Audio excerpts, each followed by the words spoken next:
আমার নাম শেফা। আমাদের এই বাড়িতে কোনো না কোনো সমস্যা আছে আমি নিশ্চিত। শুধু আমি নয়, আমার ভাইও দেখেছে। আমাদের বাড়ির পেছনের তেঁতুল গাছটা কাটার পর থেকে সমস্যাগুলো আরো বেশি বেড়ে গেছে। 2 দিন আগের কথা। যেহেতু বাবার সকালবেলা কাজে চলে যেতে হয়, তাই সকালবেলা বাবা বাজার করতে পারে না, রাতের বেলায় বাজার করে নিয়ে আসে। তো সেই দিন বাবা কিছু কাঁচা সবজি এবং সাথে বড় একটি রুই মাছ কিনে নিয়ে আসে। রাত 10টা বাজে। বাবা বাজারের ব্যাগটা রান্নাঘরের সামনে রেখে ওয়াশরুমে যায় হাত মুখ ধোয়ার জন্য।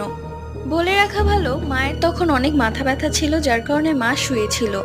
বাবা যখন ওয়াশরুম থেকে ঘরে আসে তখন দেখে মাছের মাথা পড়ে আছে এক জায়গায় এবং মাছের কাঁটা পড়ে আছে আরেক জায়গায়।